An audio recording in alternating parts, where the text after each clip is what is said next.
And because our time has not come yet. There was a job to be done, and that's working out how to make a perfect slave. So China, India, Persia, Great Britain, France, all of Europe were given that task. Make us a good worker. Make us the best slave possible. The United States was given a major task. We live underground, they said. We can give you all kinds of hints about how to do things on the ground and underground, but we know nothing about space. So you're going to have a couple of 100 years, and what we want you to do in that couple of 100 years is get us into space. Get us beyond this solar system into the Oort cloud, so that all of that knowledge comes back to us by the year 1998.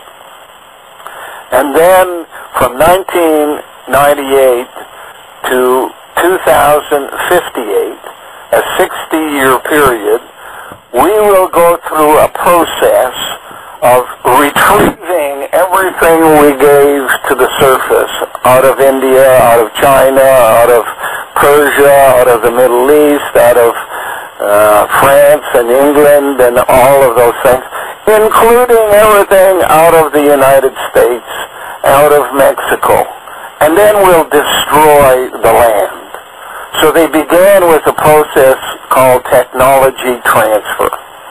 They then moved to a process called illegal immigration. Well, I heard you had said something about they gave something to Jerusalem. Well, they set up a team in Jerusalem made up of 12 groups. 2 of them are Judean, and 10 of them are Jewish. Jewish is just another way of saying you're the people who wish you were Judean. Okay. Okay? You're the ones that we will throw to their lions. You're the ones we'll have out in front, while the bosses will be the Judeans.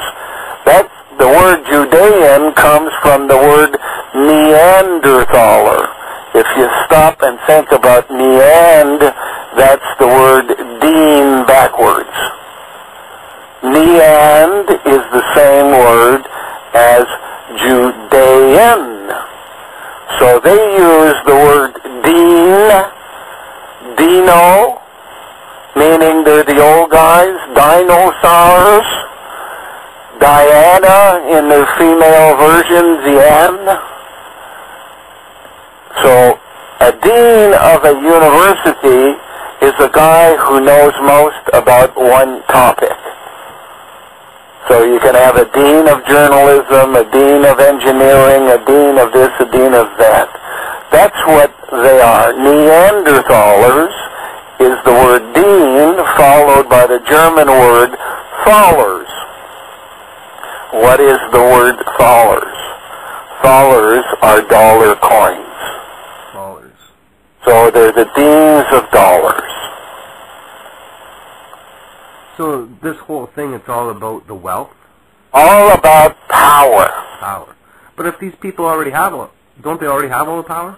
They have all the power on this planet, which they've accumulated over the last 6,000 years. What they want is all the power on all rocks in the solar system.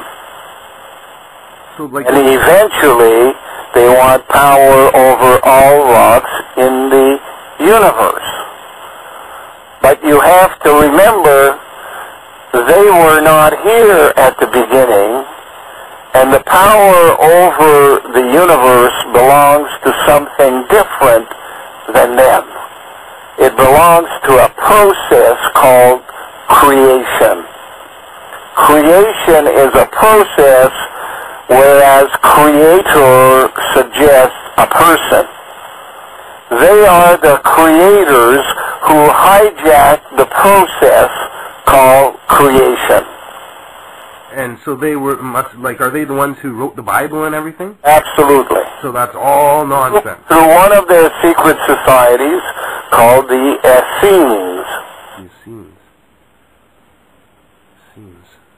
Huh.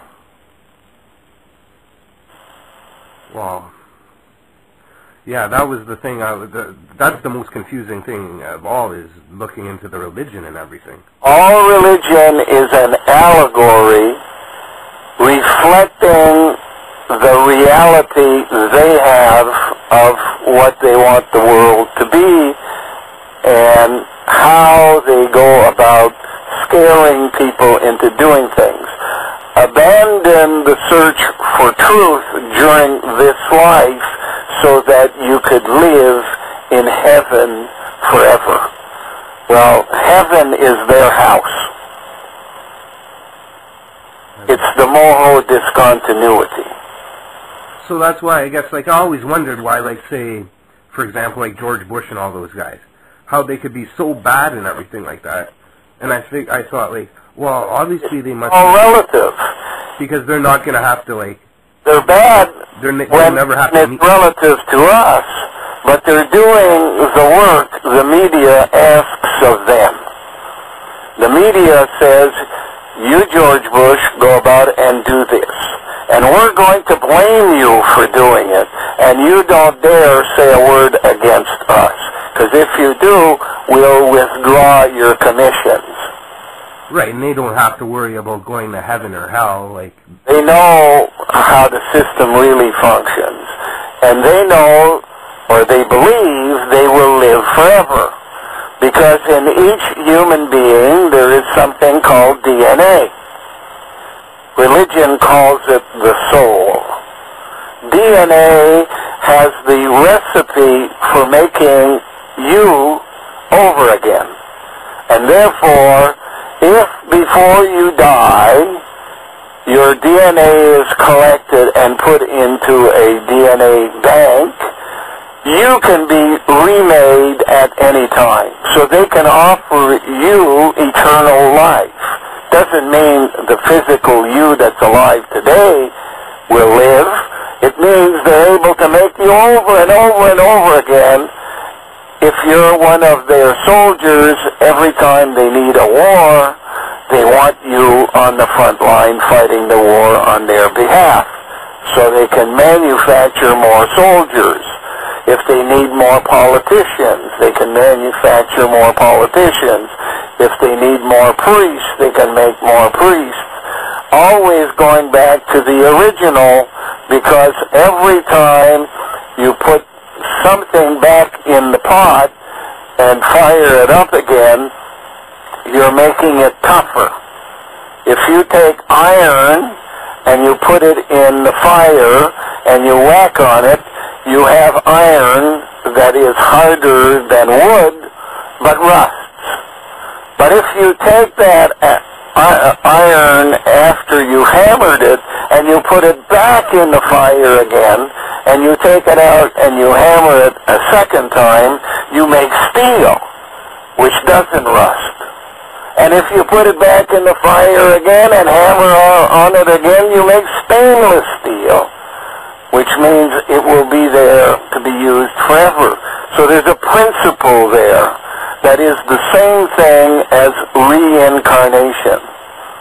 In one lifetime, a person doesn't have a chance to learn everything about one task, one specific trade a slave needs to know. So if you take their DNA at the end of their one life as a soldier and you put it back out in circulation a second time after he dies, that person comes with a file or an inventory of memories hidden in the spine that can be called upon, called intuition, and that added to the things they learned the second time around makes them better soldiers or better plumbers or better whatever. The same thing happens in nature.